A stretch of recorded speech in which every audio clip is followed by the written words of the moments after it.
ಬೆಳಗಾವಿ ದಕ್ಷಿಣ ಮತಕ್ಷೇತ್ರದ ಪಾರ್ವತಿ ನಗರ ಕ್ರಾಸ್ ಸಮೀಪದ ಸಂಕಲ್ಪ ಭೂಮಿ ಬಳಿಯ ನಾಲೆ ಅಪಾಯಕಾರಿ ಸ್ಥಿತಿಗೆ ತಲುಪಿದ್ದು, ತಕ್ಷಣ ದುರಸ್ತಿ ನಡೆಸುವಂತೆ ಸ್ಥಳೀಯರು ಹಾಗೂ ನೆರವು ಕಟ್ಟಡ ಮತ್ತು ಅಸಂಘಟಿತ ಕಾರ್ಮಿಕರ ಸಂಘ ಒತ್ತಾಯಿಸಿದೆ.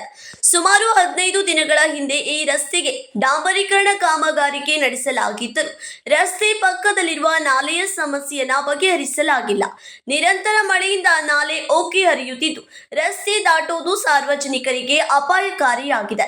ಸಂಕಲ್ಪ ಭೂಮಿ ಸಮೀಪದ ಚೇತನ್ಮಾಳೆ ಪ್ರದೇಶದಲ್ಲಿ ಹೆಚ್ಚಿನ ಸಂಖ್ಯೆಯಲ್ಲಿ ಕೂಲಿ ಕಾರ್ಮಿಕರ ಕುಟುಂಬಗಳು ವಾಸಿಸುತ್ತಿದ್ದು, ಅಲ್ಲಿನ ಪುಟ್ಟ ಮಕ್ಕಳು ಪ್ರತಿದಿನ ಸುಮಾರು 2 ಕಿಲೋಮೀಟರ್ ನಡೆದು ಇದೇ ರಸ್ತೆಯ ಮೂಲಕ ಶಾಲೆಗೆ ತೆರಳಬೇಕಾಗಿದೆ.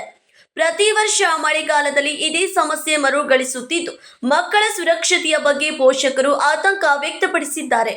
ಸಂಬಂಧಪಟ್ಟ ಅಧಿಕಾರಿಗಳು ಸ್ಥಳಕ್ಕೆ ಭೇಟಿ ನೀಡಿ ಪರಿಶೀಲನೆ ನಡೆಸಿ ಅಪಾಯಕಾರಿ ನಾಲೆಯನ್ನು ತಕ್ಷಣ ದುರಸ್ತಿಪಡಿಸಿ ಸಾರ್ವಜನಿಕರ ಸುರಕ್ಷತೆಗೆ ಕ್ರಮ ಕೈಗೊಳ್ಳಬೇಕು ಎಂದು ಸ್ಥಳೀಯರು ಆಗ್ರಹಿಸಿದ್ದಾರೆ.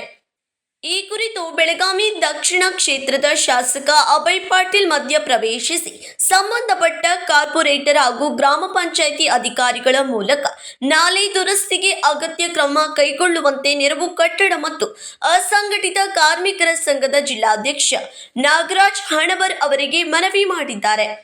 ರಾಜಿರೇಮಠ್, ಕೆಎಂಎಂ ಕನ್ನಡ ನ್ಯೂಸ್, ಬೆಳಗಾವಿ.